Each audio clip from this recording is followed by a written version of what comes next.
Hello दोस्तों, नमस्कार। प्रकाशन हिंदी यूट्यूब चैनल पर आप सभी का स्वागत है। दोस्तों, हिंदी पाठ्यक्रम से संबंधित जिस भी परीक्षा में दोस्तों हिंदी पाठ्यक्रम जोड़ा जाता है, उस पाठ्यक्रम से संबंधित हम हिंदी व्याकरण की एक सीरीज के माध्यम से, एक सीरियल के माध्यम से व्याकरण को प्रारंभ कर रहे हैं। दोस्तों, हिंदी पाठ्यक्रम जिस भी परीक्षा में जोड़ा जाता है, हिंदी व्याकरण जिस भी परीक्षा के सिलेबस में जोड़ा जाता है, दोस्तों उन सभी परीक्षाओं के लिए हम शून्य से शिखर तक हिंदी व्याकरण की एक सीरीज हम चला रहे हैं। दोस्तों, PGT, TGT, TRT, NET, SET, किसी भी राज्य की first, second, third grade, LDC, SSC, patwari, SI, ग्राम सेवक, एमए, बीए यानी स्नातक और स्नातकोत्तर, उच्च माध्यमिक शिक्षा, किसी भी प्रकार की कोई परीक्षा हो दोस्तों जिसमें हिंदी का सिलेबस सम्मिलित किया जाता है, उन सभी परीक्षाओं के लिए ये वीडियोज बहुत उपयोगी हैं। दोस्तों, हिंदी का सिलेबस शून्य से शिखर तक यानी जीरो से हम पढ़ेंगे और पूरा सिलेबस टॉपिक वाइज एक सीरियल के माध्यम से हम कंप्लीट करने की कोशिश करेंगे। तो दोस्तों, एसआई परीक्षा, किसी भी स्टेट में एसआई के एग्ज़ाम होती है, उसमें एक पेपर हिंदी भाषा का आता है। उसके लिए तो दोस्तों ये रामबाण है, और इसके अलावा अन्य और भी जितनी भी परीक्षाएं हैं, और उन परीक्षाओं में हिंदी सिलेबस जोड़ा जाता है, सम्मिलित किया जाता है। दोस्तों, कोई ऐसी परीक्षा नहीं जिसमें हिंदी भाषा को सम्मिलित नहीं किया जाता है। तो उन सभी परीक्षाओं के लिए जिसमें हिंदी सिलेबस सम्मिलित किया जाता है, उन सभी परीक्षाओं के लिए हम शून्य से शिखर तक, जीरो से शिखर तक दोस्तों पॉइंट वाइज हम आगे बढ़ेंगे, पढ़ेंगे। दोस्तों, यदि आप इन वीडियोस को देखते हैं तो आपको इसका बहुत अच्छा फ़ायदा होगा, क्योंकि दोस्तों इसमें आपको बहुत ही कम समय में पूरा सिलेबस पढ़ने को मिलेगा। दोस्तों, आप इनसे नोट्स भी बना सकते हैं, और यदि आप नोट्स नहीं बना सकते तो वीडियो को दोस्तों एक बार देखें, दो बार देखें, तीन बार देखें, और इसके बाद में प्लेलिस्ट के रूप में ही आपको प्रकाशन हिंदी यूट्यूब चैनल के ऊपर दोस्तों पिछली परीक्षाओं में पूछे गए हिंदी के प्रश्न व्याख्या सहित के वीडियो उपलब्ध हैं, उनको अवश्य देखें। यानी कि दोस्तों पहले थ्योरी की वीडियो देखें, उसके बाद में पिछली परीक्षाओं की जो प्रश्न व्याख्या सहित की वीडियो प्लेलिस्ट के रूप में चैनल पर उपलब्ध हैं, दोस्तों उनको भी आप एक बार, दो बार देखें। यदि आप रोजाना एक वीडियो, दो वीडियो देखते हैं और इस क्रम से यदि आगे बढ़ते हैं, तो आप दोस्तों अवश्य अपनी मंजिल पर पहुंचने में कामयाब होंगे। और किसी भी सफलता को प्राप्त करने के लिए दोस्तों समय तो लगता ही है, बिना समय कुछ भी नहीं होता है। तो दोस्तों, चैनल से जुड़ें, चैनल को सब्सक्राइब करें। सब्सक्राइब करने के कोई पैसे नहीं लगते हैं, किसी प्रकार को कोई नुकसान नहीं होता है, और बेल आइकन को प्रेस कर ऑल पर क्लिक करें ताकि आने वाली वीडियो का आपको नोटिफिकेशन मिल सके। तो दोस्तों, ये हमारा पहला वीडियो है हिंदी व्याकरण से संबंधित, जिसमें हम एक सीरियल के माध्यम से आगे बढ़ेंगे और संपूर्ण हिंदी व्याकरण टॉपिक वाइज, पॉइंट वाइज आगे बढ़ेंगे, और बहुत ही कम समय में आपको पूरी हिंदी व्याकरण पढ़ने को मिलेगी। और दोस्तों, जैसे जैसे आप हिंदी व्याकरण की ये थ्योरी की वीडियो पढ़ते जाएं, वैसे वैसे प्रकाशन हिंदी यूट्यूब चैनल पर, इसी चैनल पर आपको पिछली परीक्षा में पूछे गए प्रश्न व्याख्या सहित की वीडियो दोस्तों प्ले लिस्ट में उपलब्ध हैं, उनको भी आप अवश्य देखें। तो दोस्तों, ये पहला हमारा वीडियो है हिंदी व्याकरण का। दोस्तों, हिंदी व्याकरण जो कि शून्य से शिखर तक आपको देखने को मिलेगी, पूरी व्याकरण हम पढ़ेंगे। इसका पहला पार्ट, तो हिंदी के बारे में तो हमने पढ़ लिया, जो कि हिंदी भाषा विज्ञान में दोस्तों ये हिंदी व्याकरण का पहला पार्ट है। हिंदी भाषा विज्ञान से संबंधित हिंदी भाषा, हिंदी राजभाषा, इसकी लिपि, देवनागरी लिपि, इनका विकास, हिंदी की प्रमुख बोलियां, हिंदी का जो विकास जिन जिन भाषाओं से हुआ है, किस प्रकार से हुआ है, उन सब के बारे में दोस्तों हिंदी भाषा विज्ञान के वीडियो प्लेलिस्ट के रूप में चैनल पर उपलब्ध हैं, उनको भी आप देखें। हिंदी भाषा के बारे में हमने बहुत अच्छा पढ़ा है, उसकी बोलियों के बारे में अच्छी तरह से पढ़ा है, उनके क्षेत्र के बारे में अच्छी तरह से पढ़ा है। अब पढ़ेंगे हिंदी व्याकरण, जिसका पहला पार्ट है व्याकरण क्या है। व्याकरण, वी धन आ धन करण, अर्थ होता है भली बाती समझना। व्याकरण का अर्थ है भली बाती समझना, अच्छी तरह से समझना। व्याकरण की परिभाषा है वह ग्रंथ जो किसी भाषा को भली बाती समझने के लिए प्रयोग किया जाता है। यानी जो ग्रंथ किसी भाषा को अच्छी तरह से समझने में प्रयोग में लिया जाता है उसको व्याकरण कहते हैं।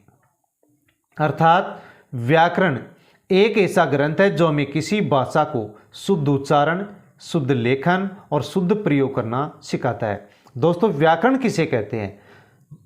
व्याकरण हम उसको कहेंगे जो हमें भाषा को अच्छी तरह से समझने में सहायता दे। यानी व्याकरण उस ग्रंथ को कहते हैं जो किसी भाषा को शुद्ध उच्चारण करना सिखाए, शुद्ध लेखन करना सिखाए, शुद्ध प्रयोग करना सिखाए, उसको ही व्याकरण कहते हैं। हिंदी व्याकरण को 3 भागों में बांटकर पढ़ा जाता है। पहला भाग है वर्ण विचार, शब्द विचार, वाक्य विचार। हिंदी व्याकरण को 3 भागों में बांट करके पढ़ा जाता है। सबसे पहले वर्ण विचार, वर्ण पढ़ते हैं, शब्द विचार, शब्द पढ़ते हैं, और फिर वाक्य विचार, फिर अंत में वाक्य पढ़ते हैं। तो दोस्तों हम एक क्रम के माध्यम से ही पढ़ेंगे। वर्ण किसे कहते हैं? भाषा की वह छोटी से छोटी इकाई जिसके और टुकड़े ना किए जा सके, अर्थात लिखित रूप से भाषा की सबसे छोटी इकाई वर्ण कहलाता है। वर्ण किसे कहते हैं? भाषा की सबसे छोटी जो इकाई होती है और जिसके टुकड़े और नहीं किए जा सकते, उस इकाई को ही वर्ण कहते हैं। यानी लिखित रूप में भाषा की सबसे छोटी इकाई वर्ण होती है। दोस्तों पूछा जा सकता है कि लिखित भाषा की सबसे छोटी इकाई कौन सी होती है? तो हमारा जवाब होगा, उत्तर होगा वर्ण। जैसे क, ग, च, र, द, है आदि ये वर्ण हैं। इनके और टुकड़े नहीं किए जा सकते। ये लिखित रूप में भाषा की सबसे छोटी इकाई है, इनके टुकड़े नहीं किए जा सकते। नोट, वर्णों को 2 भागों में बांटा जाता है, स्वर तथा व्यंजन। यानी वर्णों को भी 2 भागों में बांट करके पढ़ा जाता है, स्वर और व्यंजनों। ध्वनि क्या होती है? ध्वनि किसे कहते हैं? मौखिक रूप से भाषा की सबसे छोटी इकाई ध्वनि होती है। देखो लिखित रूप में भाषा की सबसे छोटी इकाई वर्ण और मौखिक रूप से भाषा की सबसे छोटी इकाई ध्वनि। दोस्तों समझ गए होंगे आप। मौखिक रूप से भाषा की सबसे छोटी इकाई ध्वनि और लिखित रूप में भाषा की सबसे छोटी इकाई वर्ण। अर्थात जब किसी अक्षर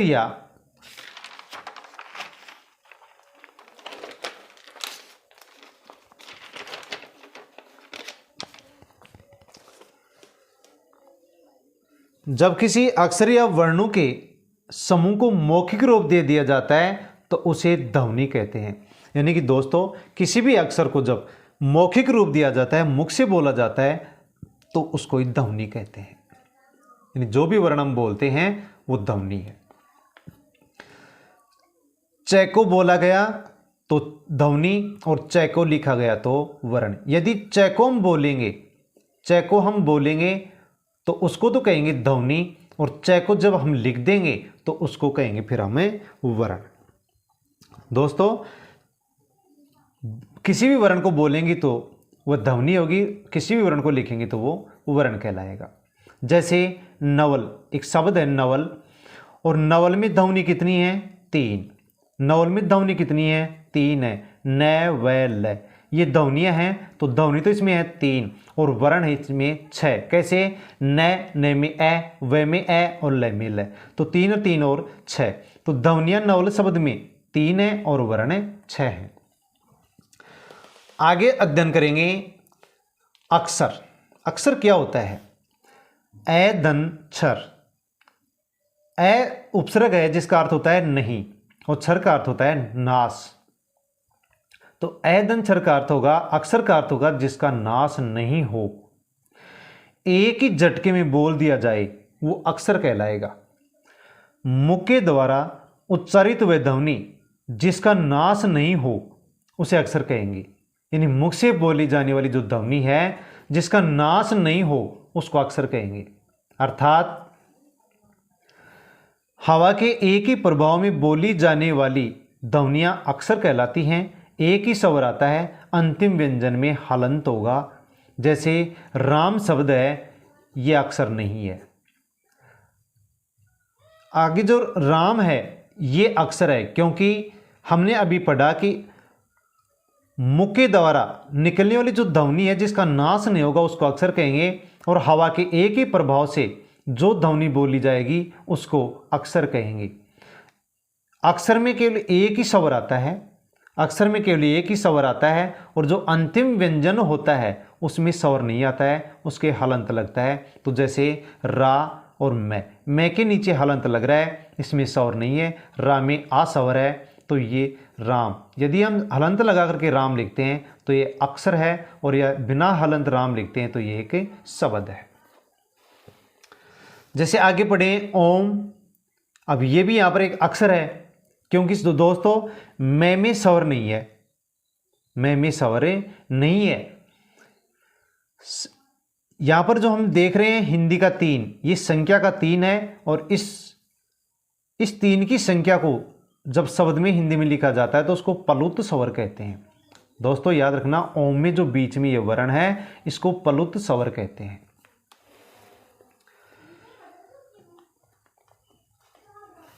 शब्द किसे कहेंगे? शब्द वर्णों का सार्थक समूह है, शब्द कहलाता है। वर्णों का कोई समूह होगा और उसका कोई अर्थ निकलेगा। वर्णों का समूह जिसका कोई अर्थ हो उसको शब्द कहेंगे। जैसे एक शब्द, जैसे न व ल शब्द बन गया नवल। अब ये किसी का नाम है नवल, तो ये शब्द है। या व न ल, अब यहाँ पर ये कोई शब्द नहीं है। क्यों? क्योंकि इसका कोई अर्थ नहीं निकल रहा है। यानी वर्णों का समूह होना चाहिए, वर्णों का समूह हो और उसका जो अर्थ है तो वो शब्द है। वर्णों का समूह है और उसका कोई अर्थ नहीं है तो वो शब्द नहीं है। अर्थ के आधार पर भाषा की सबसे छोटी इकाई शब्द है। अर्थ के आधार पर यदि पूछा जाए कि अर्थ के आधार पर भाषा की सबसे छोटी इकाई क्या है, तो वो है शब्द। अर्थ के आधार पर भाषा की सबसे छोटी इकाई शब्द। वर्णों के व्यवस्थित समूह को वर्णमाला कहते हैं। वर्णमाला किसे कहते हैं? जो कि बच्चों को पढ़ाया जाता है वर्णमाला। तो वर्णमाला किसे कहते हैं? वर्णों के व्यवस्थित समूह को वर्णमाला कहते हैं। यदि वर्ण व्यवस्थित समूह में हैं तो हम उसको वर्णमाला कहेंगे।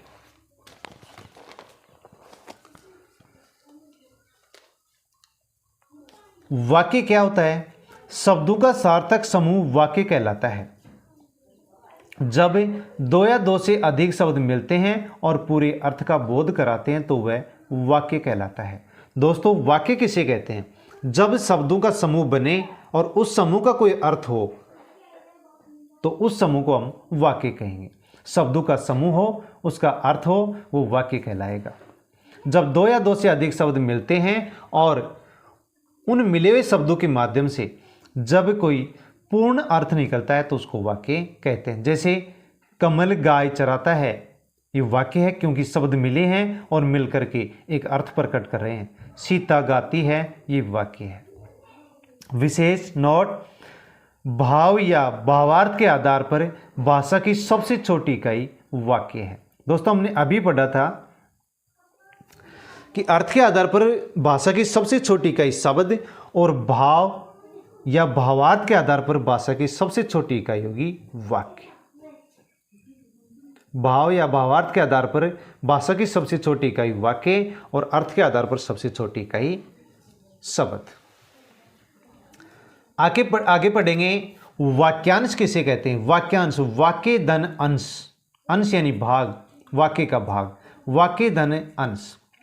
जब दो या दो से अधिक शब्द मिलते तो हैं परंतु पूरे अर्थ का बोध नहीं करा पाते हैं, वाक्यांश कहलाता है। तो दोस्तों जब दो या दो से अधिक शब्द मिल जाते हैं लेकिन पूरे अर्थ का जब वो बोध या ज्ञान नहीं कराते हैं तो उन शब्दों के समूह को हम वाक्य नहीं कह करके वाक्यांश कहते हैं। जैसे ईश्वर पर विश्वास नहीं करने वाला। अब दोस्तों यहाँ पर ये शब्द मिल गए और शब्द मिल करके हमें पूर्ण वाक्य का बोध नहीं करवा रहे हैं, इस कारण से ये वाक्यांश है। ईश्वर पर विश्वास नहीं करने वाला, ये वाक्यांश है। ईश्वर पर विश्वास नहीं करने वाला नास्तिक कहलाता है, ये वाक्य है। दोस्तों समझ गए होंगे, वाक्य का भाग वाक्यांश। ईश्वर पर विश्वास नहीं करने वाला ये वाक्यांश है, और ईश्वर पर विश्वास करने वाला नास्तिक कहलाता है, ये वाक्य है। आगे अध्ययन करते हैं, पद किसे कहते हैं। जब किसी शब्द को वाक्य में प्रयोग कर लिया जाता है और उस शब्द का अन्य शब्दों के साथ संबंध स्थापित हो जाए तथा उस शब्द को व्याकरणिक रूप मिल जाए तो वह पद कहलाता है। दोस्तों पद किसे कहते हैं, जैसे हमने लिखा, एक अलग से शब्द लिख लिया हमने, गीता। अब दोस्तों यहां पर जो गीता शब्द है ये शब्द है, गीता यहां पर अब शब्द है, गीता यहां पर शब्द है। और इस गीता शब्द को जब हम अन्य शब्दों के साथ वाक्य में जोड़ेंगे, जैसे गीता गाना गाती है, तो इस गीता शब्द का गाना गाती है के साथ संबंध हो गया।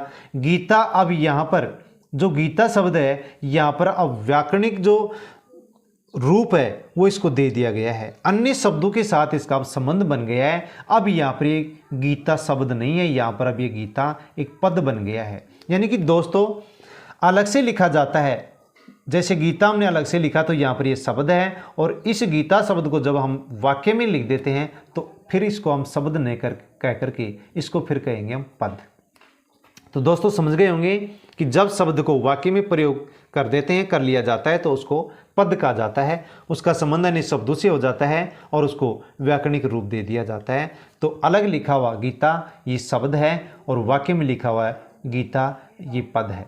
गीता ये पद करता है, गाना ये पद कर्म है, गाती है ये पद क्रिया है।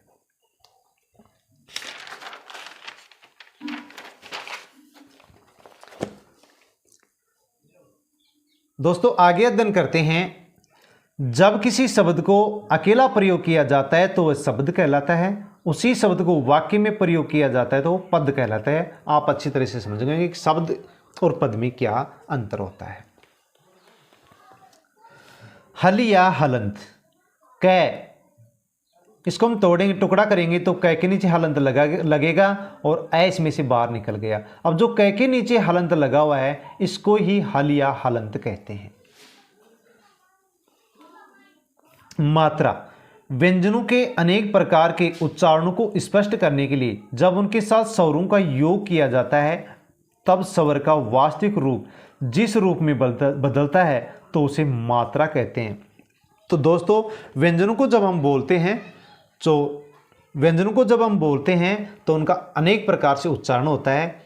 अब अनेक प्रकार से व्यंजनों का उच्चारण करने के लिए उन व्यंजनों के साथ स्वर का योग कराया जाता है, स्वरों का योग कराया जाता है। और जब स्वर का योग कराया जाता है तो स्वर अपने वास्तविक रूप से बदल करके दूसरे रूप में जब व्यंजन के साथ मेल करता है तो उसको मात्रा कहते हैं। यानी कि दोस्तों व्यंजन का उच्चारण अनेक प्रकार से किया जाता है, लेकिन अनेक प्रकार से व्यंजन का उच्चारण करने के लिए स्वर का योग कराया जाता है। और जब स्वर अपना वास्तविक रूप छोड़ करके दूसरे रूप में आता है तो उस दूसरे रूप को ही मात्रा कहते हैं। अब दोस्तों अध्ययन करते हैं, लिखित रूप से भाषा की सबसे छोटी इकाई वर्ण कहलाती है।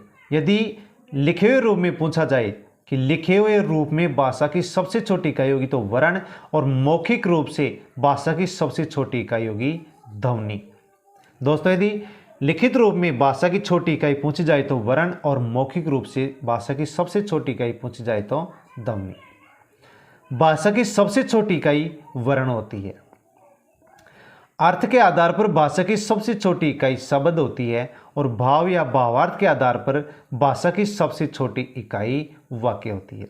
तो दोस्तों आप समझ गए होंगे कि भाषा की सबसे छोटी इकाई तो होती है वर्ण, लिखित रूप में भाषा की सबसे छोटी इकाई होती है वर्ण, और मौखिक रूप से भाषा की सबसे छोटी इकाई होती है ध्वनि। अर्थ के आधार पर भाषा की सबसे छोटी इकाई होती है शब्द, और भाव या भावार्थ के आधार पर भाषा की सबसे छोटी इकाई होती है वाक्य। अब पढ़ते हैं हम कि वर्णों को दो भागों में बांटा जाता है, जिसमें पहला पढ़ते हैं स्वर। स्वर किसे कहते हैं? स्वतंत्र रूप से उच्चारित होने वाली ध्वनियाँ स्वर कहलाती हैं। जो ध्वनियाँ स्वतंत्र रूप से बोली जाती हैं उनको स्वर कहते हैं। उनके साथ किसी प्रकार का कोई अन्य वर्ण सहयोग करने के लिए नहीं आता है। तो जो ध्वनि स्वतंत्र रूप से बोली जाती है उसको स्वर कहते हैं। या वे वर्ण जिनके उच्चारण में किसी अन्य वर्ण के सहयोग की आवश्यकता नहीं होती है, यानी जिन वर्णों को हम बोलते हैं और बोलने पर उन वर्णों की सहायता के लिए हमें किसी और वर्ण की आवश्यकता नहीं पड़ती है, तो ऐसे वर्ण स्वर कहलाते हैं। तो दोस्तों, स्वर किसे कहते हैं? जिन वर्णों को बोलने में किसी अन्य वर्ण की सहायता नहीं लेनी पड़ती है उन्हें स्वर कहते हैं। जिन वर्णों को बोलने के लिए अन्य वर्णों की सहायता की आवश्यकता नहीं होती है उन वर्णों को स्वर कहते हैं। वे वर्ण जिनके उच्चारण में, ये भी स्वर की परिभाषा है, वे वर्ण जिनके उच्चारण में फेफड़ों से छोड़े जाने वाली हवा वाग यंत्र के किसी अवयव को स्पर्श किए बिना स्वतंत्र रूप से बाहर निकल जाती है, स्वर कहलाते हैं। दोस्तों, स्वर किसे कहते हैं? वे वर्ण जिनको बोलने में हमें किसी अन्य वर्ण की सहायता लेने की कोई आवश्यकता नहीं होती है, जो स्वतंत्र रूप से बोले जाते हैं, स्वर कहलाते हैं। दूसरी परिभाषा है कि हमारी फेफड़ों से हवा जब मुख में आती है और मुख में किसी भी प्रकार से अवरोध उत्पन्न नहीं होकर के स्वतंत्र रूप से बाहर निकल जाती है, उनको स्वर कहते हैं। यानी मुख में किसी प्रकार का अवरोध नहीं होता है और वर्ण की ध्वनि बाहर निकल गई तो वो स्वर है। तो दोस्तों, स्वतंत्र रूप से बोले जाने वाले वर्ण स्वर कहलाते हैं। जिन वर्णों को बोलने के लिए किसी अन्य वर्ण की आवश्यकता नहीं पड़ती है उनको स्वर कहते हैं। और जो ध्वनि हमारे फेफड़ों से मुख के माध्यम से बिना किसी अवरोध के स्वतंत्र रूप से बाहर निकल जाती है उन वर्णों को स्वर कहते हैं। स्वरों की संख्या कितनी है? 11। ए, आ, ई, उ, री, ए, आई, ओ, औ। और ये है मात्राओं की संख्या 10। तो दोस्तों, हिंदी में स्वरों की संख्या होती है 11 और मात्राओं की संख्या होती है 10, क्योंकि ए की कोई मात्रा नहीं होती है। ए के अलावा अन्य वर्णों की मात्रा होती है, इसलिए स्वरों की संख्या 11 और मात्राओं की संख्या 10। व्यंजन किसे कहते हैं? वे वर्ण जिनके उच्चारण में किसी अन्य वर्ण के सहयोग की आवश्यकता होती है। यानी जिस वर्ण का उच्चारण हम करते हैं और उस वर्ण के उच्चारण के लिए हमें किसी अन्य वर्ण की आवश्यकता पड़ गई तो वह वर्ण व्यंजन कहलाएगा। अर्थात स्वरों के सहयोग से उच्चारित होने वाली ध्वनियां व्यंजन कहलाती हैं। तो दोस्तों, दो परिभाषा व्यंजन की। स्वर की पहले हमने पढ़ ली है। स्वर किसे कहेंगे? जो वर्ण स्वतंत्र रूप से बोले जाएंगे उसको स्वर कहेंगे। जिस वर्ण को बोलने में किसी अन्य वर्ण की आवश्यकता नहीं पड़ेगी उसको स्वर कहेंगे। जो ध्वनि फेफड़ों से मुख के माध्यम से बिना किसी अवरोध के स्वतंत्र रूप से बाहर निकल गई उसको भी स्वर कहेंगे। व्यंजन किसे कहेंगे? जिस वर्ण के उच्चारण के लिए अन्य वर्ण की आवश्यकता होगी उसको व्यंजन कहेंगे। जिस वर्ण के उच्चारण के लिए, जिस वर्ण को बोलने के लिए हमें अन्य वर्ण की आवश्यकता पड़ेगी तो उसको व्यंजन कहेंगे। दोस्तों, जिन वर्णों को बोलने के लिए स्वरों का साथ लेना पड़ता है, जिन वर्णों को बोलने के लिए स्वरों की सहायता लेनी पड़ती है, उन वर्णों को व्यंजन कहते हैं। यानी व्यंजन स्वरों की सहायता से बोले जाते हैं। तो जो वर्ण स्वरों के सहयोग से बोले जाते हैं उन वर्णों को व्यंजन कहेंगे। व्यंजनों की संख्या 33 है। 33 व्यंजन होते हैं, जिनमें से स्पर्श व्यंजन कैसे मैं तक 25 स्पर्श व्यंजन होते हैं। अंतस्थ व्यंजन 4 होते हैं, य, र, ल, व। और उसमें व्यंजन स, है। इस प्रकार से व्यंजन 33 होते हैं। दोस्तों, स्वर और व्यंजनों को विस्तार से हम नेक्स्ट जो वीडियो होगा उसमें पढ़ेंगे, नेक्स्ट पार्ट में पढ़ेंगे। हिंदी वर्णमाला में वर्णों की संख्या कितनी होती है? तो 11 स्वर और 33 व्यंजन, 44 वर्ण हो गए। हिंदी वर्णमाला में कुल वर्णों की संख्या कितनी है? 52। दोस्तों हिंदी वर्णमाला में वर्णों की संख्या 44 और कुल वर्णों की संख्या है 52। वर्णों की संख्या 44 और कुल वर्णों की संख्या 52, जिनके बारे में हम विस्तार से आने वाली वीडियो में पढ़ेंगे। री, जिसको हम री बोलते हैं, रे धन ई से बना है। ओ, जिसकी मात्रा चंद्र होती है ऊपर और नीचे आ की मात्रा होती है, इसको गृहीत स्वर कहते हैं, अंग्रेजी भाषा से आया है। ओ, री संस्कृत भाषा से और ओ अंग्रेजी भाषा से, जिसको गृहीत स्वर कहते हैं, ये अंग्रेजी भाषा से आया है। हिंदी ने अंग्रेजी भाषा से इसको ग्रहण किया है, इसलिए इसको गृहीत स्वर कहते हैं। स्वर 11, व्यंजन 33, उत्क्षिप्त 2 वर्ण हैं, ड और ढ, अयोग वाह 2 हैं, अंग अह जो अनुस्वार और विसर्ग के रूप में लिखे जाते हैं। संयुक्त व्यंजन 4 हैं, छेछत्री, त्रतरशूल, गेज्ञानी और श्रय। क और छेछत्री ये 6 क और षटकोण से मिलकर के बनाया, त्रय तय और रे से मिलकर के बनाया, इनके अंदर स्वर नहीं है। गे जय और चय के न से मिलकर के बनाया, श्रय स और रे से मिलकर के बनाया। इस प्रकार से ये 4 वर्ण हैं। आगे 4 वर्ण हैं, नह, मह, रह और लह। तो दोस्तों इस प्रकार से ये 52 वर्ण में 4 वर्ण और मिलते हैं, तो हिंदी में कुल वर्ण हो जाते हैं 56, यानी 11 स्वर, 33 व्यंजन, 2 उत्क्षिप्त वर्ण, 2 अयोग वाह वर्ण, 4 संयुक्त व्यंजन और 4 ये संयुक्त व्यंजन। दोस्तों इस प्रकार से 56 वर्ण होते हैं। विशेष, हिंदी निदेशालय 1966 व हिंदी की मानक लिपि देवनागरी के अनुसार कुल वर्णों की संख्या 52 मानी गई है। तो दोस्तों यदि प्रश्न पूछा जाए कि हिंदी में कुल वर्ण कितने होते हैं, तो हमारा उत्तर होगा 52, 56 नहीं होगा, 52 कुल वर्ण हिंदी में वर्ण कितने होते हैं? 44 और कुल वर्ण होते हैं 52। 2 प्रश्न यहाँ पर बहुत ही अच्छे बनते हैं कि हिंदी में वर्ण कितने होते हैं, तो 44 और हिंदी में कुल वर्ण कितने होते हैं? 52। हिंदी व्याकरण को 3 भागों में बांटकर पढ़ा जाता है। पहला है वर्ण विचार, दूसरा है शब्द विचार, तीसरा है वाक्य विचार। तो दोस्तों हम सबसे पहले पढ़ेंगे वर्ण विचार, स्वर और व्यंजन के बारे में विस्तार से, उसके बाद में पढ़ेंगे शब्द के बारे में और उसके बाद में पढ़ेंगे वाक्य के बारे में, जिसमें आपकी पूरी ग्रामर आ जाएगी। इसके अलावा कोई जो और पॉइंट बचेगा उसको हम अलग से पढ़ेंगे। दोस्तों वीडियो कैसा लगा? अच्छा लगा हो तो लाइक करें, कमेंट करें, और दोस्तों एक सीरियल के माध्यम से हिंदी व्याकरण शून्य से शिखर तक हम यहाँ पर पढ़ेंगे। चैनल से जुड़े रहें, सब्सक्राइब करें। अन्य जो भी आपके साथी किसी भी परीक्षा की तैयारी करें जिसमें हिंदी का पाठ्यक्रम जोड़ा गया है, उन साथियों को भी चैनल की जानकारी दें। उनके पास 1-2 वीडियो टेलीग्राम, फेसबुक, व्हाट्सएप के माध्यम से सेंड करें, ताकि सभी लोग बिना पैसे में अच्छी पढ़ाई कर सकें। Best of luck.